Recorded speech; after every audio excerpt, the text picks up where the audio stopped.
Everyone, स्वागत है आप सभी का आपके अपने यूट्यूब चैनल सभी क्लासेस में। और मैं हूं शगुफ्ता और आप पढ़ रहे हैं आज पर्वत से संबंधित महत्वपूर्ण प्रश्न जो कि हमारे स्टेट के सिलेबस में है। पर्वत का टॉपिक, और ये इम्पॉर्टेंट टॉपिक है क्योंकि पिछले एग्ज़ाम्स में यहाँ से क्वेश्चन आए हैं, इसलिए ये इम्पॉर्टेंट टॉपिक है। पिछले वीडियो में आपने हिमालय पर्वत को पढ़ा, उसके भाग पढ़े, उसको 4 भागों में बांटा गया है। प्रादेशिक उस पर रखकर भी 4 भागों में बांटा गया है, जैसे पंजाब हिमालय, कुमायूं हिमालय, नेपाल हिमालय, असम हिमालय।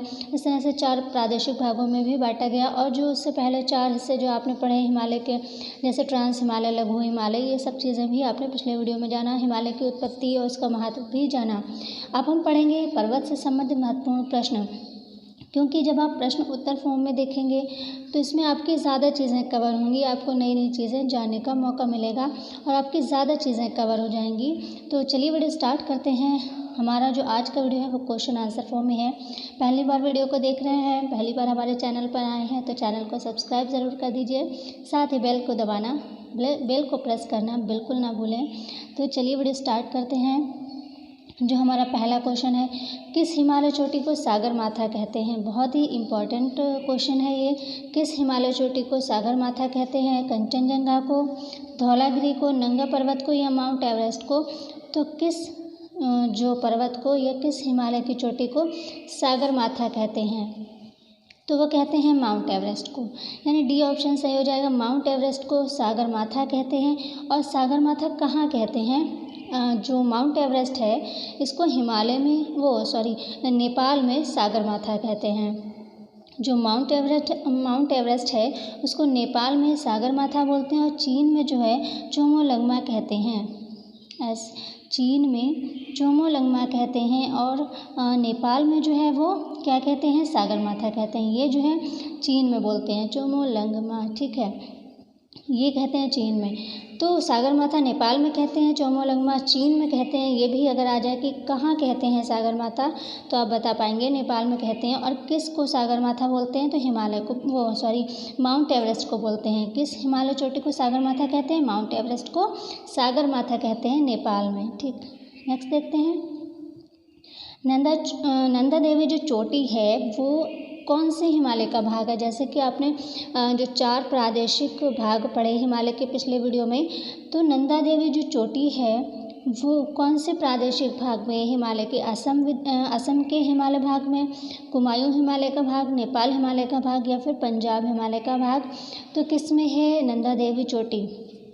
तो नंदा देवी चोटी जो है वो कुमायूं हिमालय का भाग है। जो कुमायूं हिमालय का भाग है, जो कुमायूं के अंतर्गत हिमालय आता है, उसमें नंदा देवी चोटी है। क्यों? क्योंकि जो कुमायूं हिमालय का भाग है ये उत्तराखंड में पड़ता है और नंदा देवी चोटी भी कहाँ है? उत्तराखंड में। इसलिए नंदा देवी चोटी कौन से भाग में है? ये कुमायूं हिमालय के भाग में है। नेक्स्ट देखते हैं। हिमालय पर्वत की एक श्रेणी अराकानेओमा कहाँ स्थित है? बलूचिस्तान में, म्यांमार में, नेपाल में या फिर थाईलैंड में? कहाँ है ये जो हिमालय पर्वत की एक श्रेणी है अराकानेओमा, ये कहाँ स्थित है? तो ये स्थित है म्यांमार में, ठीक है। तो ध्यान रखें, अराकानेओमा जो है वो म्यांमार में स्थित है। और नेक्स्ट देखते हैं, बहुत इंपॉर्टेंट है ये, भारत की सर्वोच्च पर्वत श्रेणी कौन सी है? तो भारत की जो सर्वोच्च पर्वत श्रेणी है वो कौन सी है?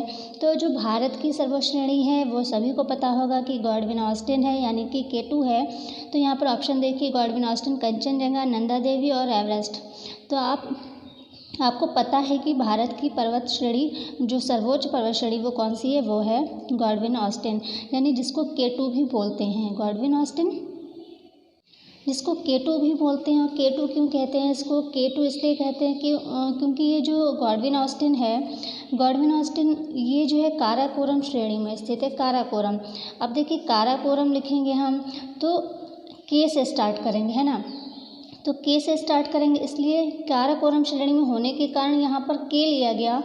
और ये विश्व में दूसरी सबसे ऊंची चोटी है। जो K2 है विश्व में दूसरी सबसे ऊंची चोटी है, इसलिए दूसरे नंबर पे इसलिए 2 लिया और इसलिए इसको कहते हैं K2। K2 को गॉडविन ऑस्टिन भी बोलते हैं, K2 भी बोलते हैं और देवसांग भी बोलते हैं। अगर इसमें से कुछ भी आता है, देपसांग यहाँ पर लिखा होता, भारत की सर्वोच्च पर्वत श्रेणी है देपसांग लिखा होता, और गॉडविन ऑस्टिन या K2 ऑप्शन में कहीं ना होता, तब आप कंफ्यूज ना हो, क्यों गॉडविन ऑस्टिन और K2 को ही देपसांग भी बोलते हैं। ठीक है, तो ये भारत की सर्वोच्च पर्वत श्रेणी है K2, गॉडविन ऑस्टिन या देपसांग। ठीक, और ये कहाँ स्थित है, ये भी कभी आ सकता है कि K2 जो है या गॉडविन ऑस्टिन है, ये कहाँ पर है, किस क्षेत्र में है, कहाँ स्थित है। तो ये पाकिस्तान के गिलगित जो बल्तिस्तान क्षेत्र है वहाँ है K2। ठीक है, पाकिस्तान के गिलगित बल्तिस्तान जो क्षेत्र है वहाँ पर K2 है, जिसको देपसांग भी बोलते हैं और गॉडविन ऑस्टिन भी बोलते हैं। नेक्स्ट, कुल्लू घाटी निम्नलिखित पर्वत श्रेणियों के बीच अवस्थित है। मतलब कुल्लू जो घाटी है वो किन पर्वत श्रेणियों के बीच में है, रणज्योति तथा नागटिब्बा, धौलाधार तथा पीर पंजाल, लद्दाख तथा पीर पंजाल, मध्य हिमालय तथा शिवलिक। तो किस में है, कुल्लू घाटी किन पर्वत श्रेणियों के बीच में है, वो है धौलाधार तथा पीर पंजाल, धौलाधार तथा पीर पंजाल पर्वत श्रेणी में है। यानी धौलाधार और पीर पंजाल के मध्य में कौन सी, कुल्लू घाटी। कुल्लू घाटी किन पर्वत श्रेणियों के बीच में, धौलाधार तथा पीर पंजाल पर्वत श्रेणियों के बीच में है कुल्लू घाटी। नेक्स्ट देखते हैं, उत्तराखंड का सबसे ऊंचा पर्वत शिखर है। जैसे कि अभी भी बताया कि उत्तराखंड में कौन सी चोटी है जो कि कुमायूं हिमालय का भाग है, तो वह नंदा देवी है। तो उत्तराखंड का सबसे ऊंचा पर्वत भी यही है, नंदा देवी। यानी उत्तराखंड में नंदा देवी है और यही जो है नंदा देवी, यही उत्तराखंड का सबसे ऊंचा पर्वत शिखर है, नंदा देवी। नेक्स्ट देखते हैं, शिवलिक का निर्माण हुआ है। मतलब शिवलिक का निर्माण किन से हुआ, इओजोइक से, पैलियोजोइक, मेसोजोइक या सेनोजोइक, किससे हुआ है शिवलिक का निर्माण। तो शिवलिक का जो निर्माण हुआ है वो हुआ है सेनोजोइक से। सेनोजोइक से शिवलिक जो श्रेणी है उसका निर्माण हुआ है सेनोजोइक से। और ये सेनोजोइक क्या है, सेनोजोइक को हिंदी में कहते हैं नूतन जीवी महाकल्प। सेनोजोइक को हिंदी में बोलते हैं नूतन जीवी महाकल्प। मान लीजिए यहाँ पर ये जो इसका जो वैज्ञानिक भाषा में जो नाम है इसके, जैसे इओजोइक, पैलियोजोइक, मेसोजोइक और सेनोजोइक, ये वैज्ञानिक भाषा में इसके नाम हैं या इंग्लिश में कहेंगे तो।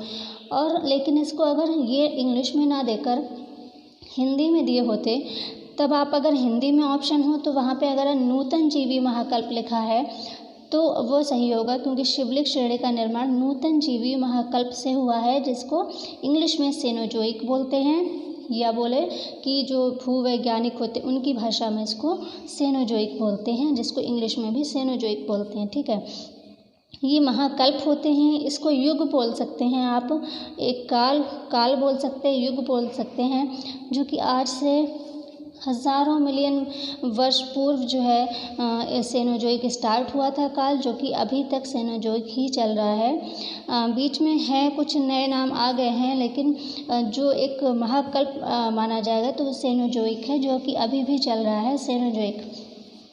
मीसोजोइक क्या है, जैसे इसमें ये मीसोजोइक है, तो सेनोजोइक जो अभी चल रहा है इससे भी पहले का जो काल था, यानी अभी सेनोजोइक जो ये हज़ारों मिलियन वर्ष से चल रहा है सेनोजोइक, उससे भी पहले का जो युग था वो मेसोजोइक था, यानी जिसको मध्य जीवी महाकल्प बोलते हैं। मीसोस्फीयर मध्य वो होती है मध्यमंडल, तो मीसो क्या हो, मेसी या मेसू, इसको मेसी जो है इसको क्या कहते हैं, मध्य बोलते हैं। ठीक है, तो मीसोजोइक मतलब मध्य जीवी महाकल्प, सेनोजोइक मतलब नूतन जीवी महाकल्प, और पैलियोजोइक ये जो है पैलियोजोइक ये उससे भी पहले का है, मतलब इसको बोलते हैं पुराजीवी महाकल्प। जब ये था मतलब पैलियोजोइक था तब कुछ भी नहीं था। ठीक, पैलियोजोइक जब था तब कुछ भी नहीं था, और पैलियोजोइक में ही बहुत सारी चीज़ों का निर्माण हुआ है। मतलब पैलियोजोइक मतलब पूरा जीवी महाकल्प। फिर उसके बाद आया मध्यजीवी महाकल्प, जिसको मेसोजोइक बोलते हैं, और उसके बाद आया नूतन जीवी महाकल्प, जिसको सेनोजोइक बोलते हैं। और शिवलिक श्रेणी का निर्माण हुआ है किसमें, सेनोजोइक में। शिवलिक श्रेणी का निर्माण हुआ है सेनोजोइक में, और इसके बारे में अलग से किसी वीडियो में बता दूंगी कि किस काल में कौन सी पर्वत श्रेणियाँ बनी। जैसे इसमें यहाँ पर शिवलिक के बारे में बताया गया है, शिवलिक श्रेणी का निर्माण हुआ है सेनोजोइक में। मान लीजिए शिवलिक न देकर कुछ और दे सकते हैं, तो वो इसका नेक्स्ट पार्ट भी आएगा। आज के वीडियो में लगभग 20 या 21 ऐसे ही क्वेश्चन हैं। इसके बाद जो अगला वीडियो फिर आएगा वो भी क्वेश्चन आंसर फॉर्म में है, उसमें और भी पर्वत श्रेणियाँ हैं आप देखेंगे। और उसमें फिर एक जो है आपका पोर्शन ये भी लगा दूँगी मैं कि इनको जो है थोड़ा डिटेल से भी बता दूँगी, क्योंकि इनमें से हो सकता है कोई क्वेश्चन आ जाए। तो फिलहाल सेनोजोइक जो है अगर हिंदी में लिखा हो तो नूतन जीवी महाकल्प इसको बोलेंगे, और शिवलिक श्रेणी का निर्माण हुआ है सेनोजोइक में। नेक्स्ट देखते हैं, कंचनजंगा भारत के किस राज्य में है? तो कंचनजंगा भारत के किस राज्य में है? असम, उत्तराखंड या फिर सिक्किम या हिमाचल प्रदेश? तो कंचनजंगा है सिक्किम में। कंचनजंगा जो पर्वत श्रेणी है वो है सिक्किम में, और कंचनजंगा जो है वो भारत की दूसरी सबसे ऊंची चोटी है। मतलब जो सर्वोच्च है वो K2 है। ठीक है, भारत में सर्वोच्च क्या है? K2 है।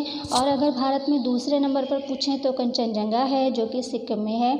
और विश्व में अगर बोलें दूसरे नंबर पर तो K2 है, भारत में दूसरे नंबर पर कंचनजंगा है, और भारत में पहले नंबर पर है K2। ठीक है, और कंचनजंगा कहाँ है? सिक्किम में है।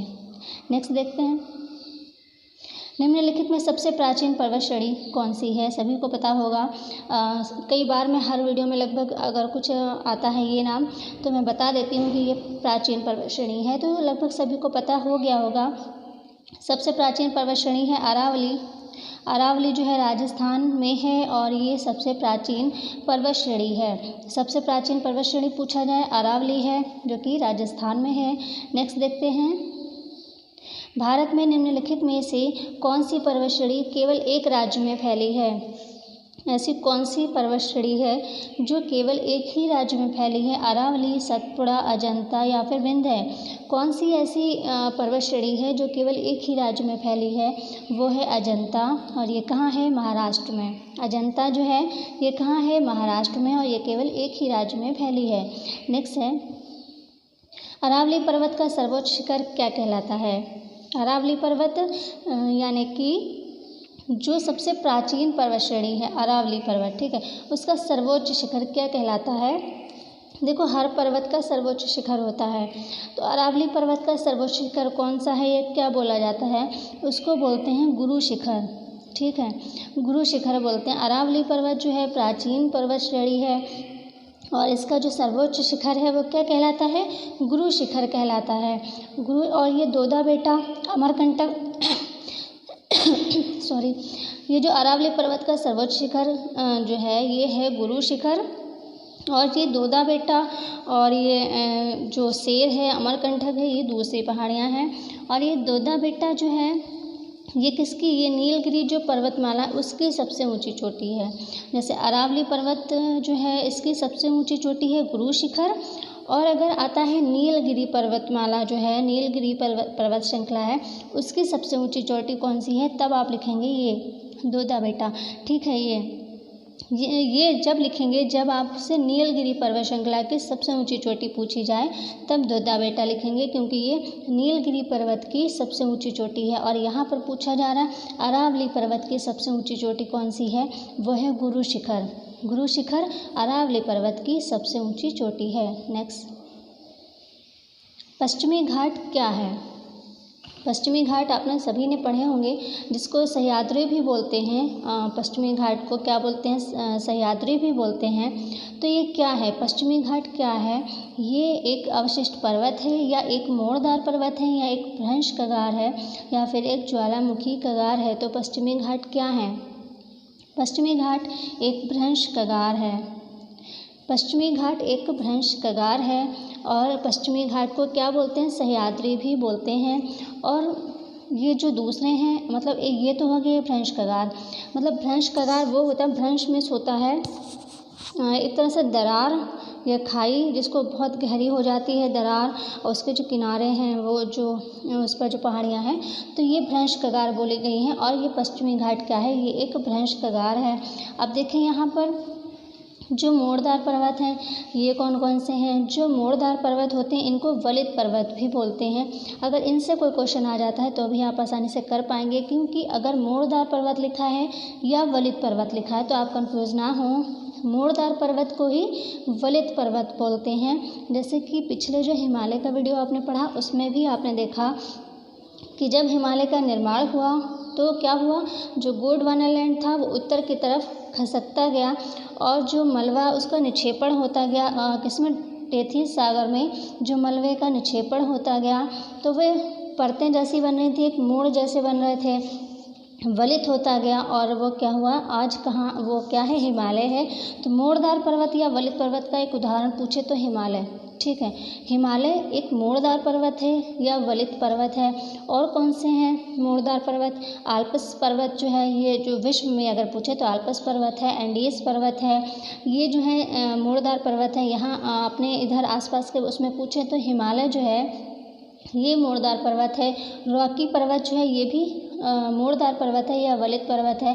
एटलस पर्वत पूछें तो ये भी मोड़दार पर्वत है यानी कि वलित पर्वत है।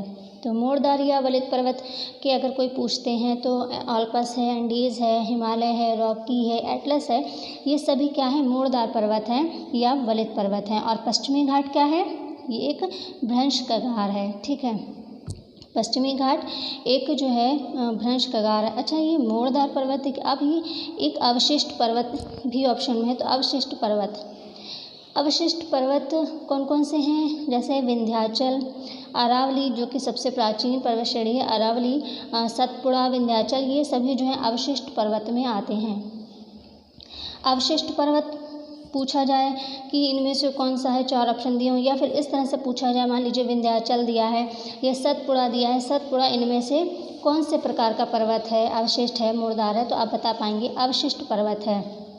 अवशिष्ट पर्वत हैं विंध्याचल या विंध्य बोल सकते हैं, अरावली, सतपुड़ा, ये सभी हैं अवशिष्ट पर्वत। मोड़दार पर्वत कौन कौन से हैं, जैसे कि अभी बताया, आल्प्स है, एंडीज़, हिमालय, रॉकी, एटलस, ये सभी वलित पर्वत हैं यानी कि मोड़दार पर्वत हैं।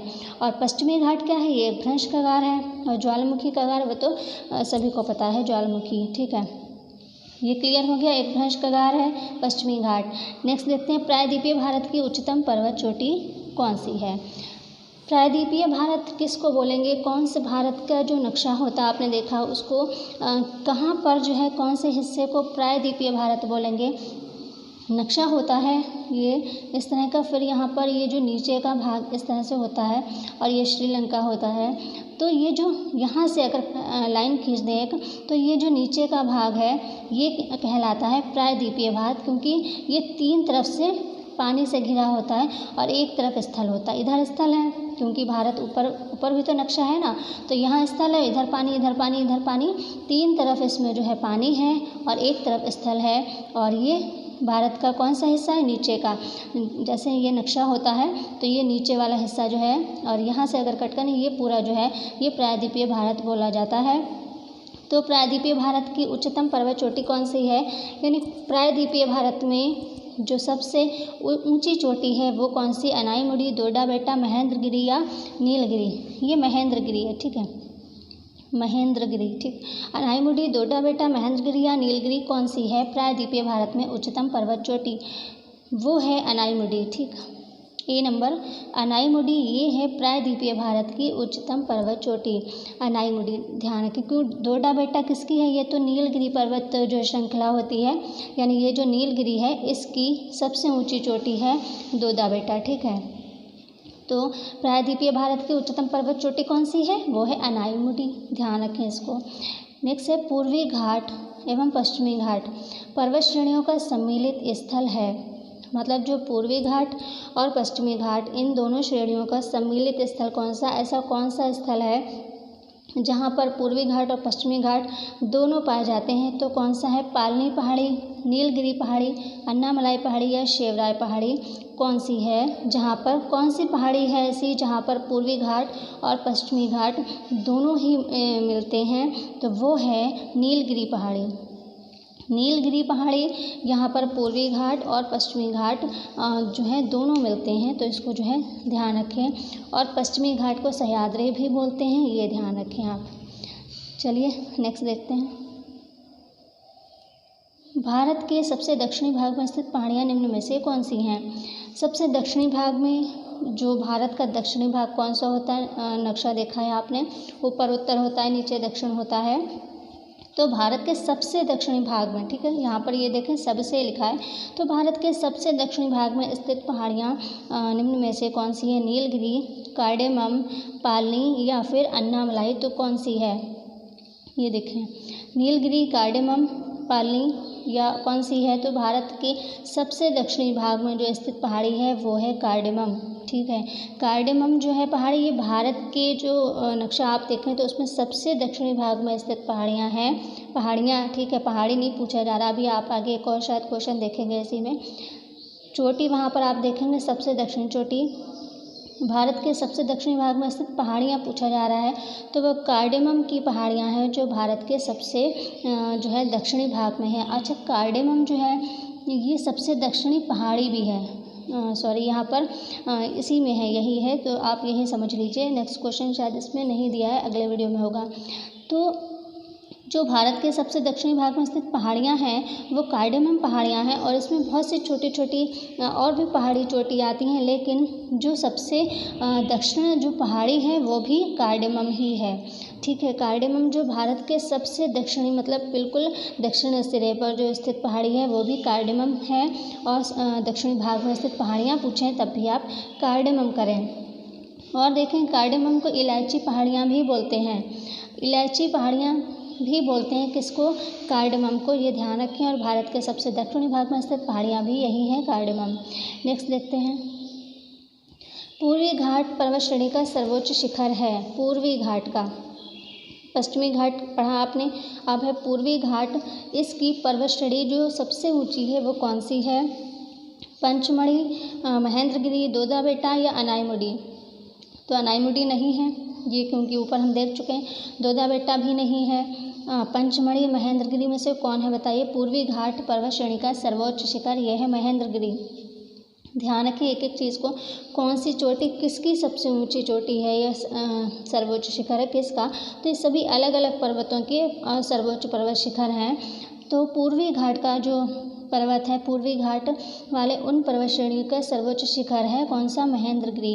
इसको ध्यान रखें, महेंद्रगिरी ये सबसे दक्षिणी चोटी भी है, ठीक है, सबसे दक्षिणी चोटी। अभी आपने सबसे दक्षिणी पहाड़ी देखा जो कि कार्डेमम थी, बिल्कुल कंफ्यूज नहीं होना पहाड़ी और चोटी में। कार्डेमम सबसे दक्षिणी पहाड़ियाँ हैं, सबसे दक्षिणी पहाड़ी है कार्डेमम, लेकिन महेंद्रगिरी सबसे दक्षिण की जो है चोटी है, सबसे दक्षिणी चोटी है कौन सी? महेंद्रगिरी, जो कि जैसे अभी हमने बताया ना, पहाड़ियों में भी और भी चोटियाँ होती हैं, तो महेंद्रगिरी जो है वो सबसे दक्षिणी चोटी है पूर्वी घाट की। पूर्वी घाट पर्वत श्रेणी का सर्वोच्च शिखर कौन सा है? वो है महेंद्रगिरी, और महेंद्रगिरी जो है वो सबसे दक्षिणी चोटी भी है। अगर ये पूछें, पूर्वी घाट ना पूछें, ठीक है, ये पूछ लें भारत की सबसे दक्षिण की चोटी कौन सी है, तो वो होगी महेंद्रगिरी, ठीक है। और ये महेंद्रगिरी जो है ये पूर्वी घाट पर्वत श्रेणी का सर्वोच्च शिखर भी है। नेक्स्ट देखिए, कार्डेमम पहाड़ी कहाँ अवस्थित है? तो कार्डेमम पहाड़ी जो है ये केरल में स्थित है, ध्यान रखें, कार्डेमम पहाड़ी केरल में स्थित है। नेक्स्ट देखें, गिरनार पहाड़ियाँ कहाँ स्थित हैं? बिहार, गुजरात, कर्नाटक, राजस्थान। तो गिरनार पहाड़ियाँ कहाँ स्थित हैं? गिरनार पहाड़ियाँ गुजरात में स्थित हैं, ये ध्यान रखें, गिरनार पहाड़ियाँ जो हैं ये गुजरात में स्थित हैं। नेक्स्ट देखें, गारो, खासी और जैंतिया पहाड़ियाँ जो है किस राज्य में स्थित है? गारो, खासी नाम सुना होगा आपने इनका, और जैंतिया पहाड़ियाँ किस राज्य में स्थित है? मणिपुर, मेघालय, त्रिपुरा या असम। तो गारो, खासी, जैंतिया जो पहाड़ियाँ हैं वो कहाँ स्थित हैं? ये हैं मेघालय में, ठीक, ये मेघालय में स्थित हैं। गारो, खासी और जैंतिया पहाड़ियाँ जो हैं ये मेघालय में स्थित हैं। नेक्स्ट देखें, दक्षिण भारत की सबसे ऊंची चोटी कौन सी है?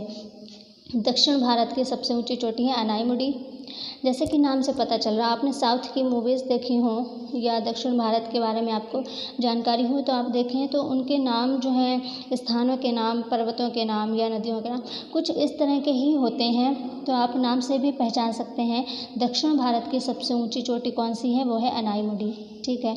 नेक्स्ट देखते हैं, भारत एवं म्यांमार के बीच सीमा निर्धारण करने वाली 3 पर्वत श्रेणियाँ कौन कौन सी हैं? जो भारत एवं म्यांमार के बीच सीमा निर्धारण करने वाली 3 पर्वत श्रेणियाँ कौन कौन सी हैं? खासी पटकोई तथा अराकानेओमा या अल्टाई पर्वत श्रृंखला, ग्रेट डिवाइडिंग रेंज, ये डिवाइडिंग है, ठीक है, ग्रेट डिवाइडिंग रेंज, या इनमें से कोई नहीं, तो कौन सी होगी? तो भारत एवं म्यांमार के बीच सीमा निर्धारण करने वाली जो 3 पर्वत श्रेणियाँ हैं वो हैं कौन सी? ए ऑप्शन है इसका, क्योंकि खासी पटकोई तथा अराकानेओमा जो हैं ये 3 पहाड़ियाँ, क्योंकि 3 की बात हो रही है, देखें आप 3 की बात। और कुछ ऐसी चीज़ें होती हैं जो क्वेश्चन में खुद ही एक तरह से आंसर दे ही देते हैं वो, अगर आप इस 3 को ध्यान ना दें तब आप इनमें जो है उलझे रहेंगे कि अल्टाई पर्वत श्रृंखला हो सकती है, ग्रेट डिवाइडिंग हो सकती है, क्या हो सकती है, जब क्वेश्चन में खुद दिया हुआ है 3। तो आप देखें ऑप्शन में कहीं पर भी 3 पर्वत श्रृंखला सिर्फ एक ही जगह दी है, खासी पटकोई और अराकानेओमा, 3 तो दी हैं, ऐसे ही बता दी हैं। तो जब 3 पूछा गया और 3 ए ऑप्शन में ही है तो आप इसको ही टिक कर दें। और अगर ये मैं आइडिया बता रही हूँ कि अगर आपको नहीं पता है तब, लेकिन आपको पता होना चाहिए कि भारत एवं म्यांमार के बीच सीमा निर्धारण करने वाली 3 पर्वत श्रेणियाँ हैं, वो हैं खासी पटकोई तथा अराकानेओमा। ये जो हैं भारत एवं म्यांमार के बीच सीमा निर्धारण करने वाली 3 पर्वत श्रेणियाँ हैं। तो आज की वीडियो में फ़िलहाल बस इतना ही। वीडियो अच्छा लगा हो लाइक ज़रूर कर दीजिएगा। अगले वीडियो में हम फिर से जो नेक्स्ट और बहुत ज़्यादा इम्पॉर्टेंट ये सीरीज़ है क्वेश्चन आंसर की, इसमें बहुत सारे क्वेश्चन आंसर हैं जो कि आपके नेक्स्ट वीडियो में भी आने हैं। आज के वीडियो में हमने 20 या 21 क्वेश्चन लिए हैं और सभी चीज़ों को आपने डिटेल में भी जाना कि सेनोजोइक क्या होता है, यूजोइक क्या होता है, और इसके बारे में एक अलग से वीडियो भी बना दूँगी जो मतलब जैसे कि बहुत सारी चीज़ें हैं जिनका निर्माण किस काल में हुआ ये पूछा जा सकता है। जैसे इस वीडियो में शिवलिंग का पूछा था, मान लीजिए किसी और चीज़ के बारे में पूछ लें तो उसके लिए भी अलग से एक वीडियो बना दूँगी, कोई टेंशन वाली बात नहीं है, क्योंकि अभी एग्ज़ाम में बहुत टाइम है, आराम से पढ़ते हैं, ठीक है। तो आज के वीडियो में फ़िलहाल बस इतना ही, मिलते हैं अगले वीडियो में, तब तक के लिए टेक केयर, बाय बाय।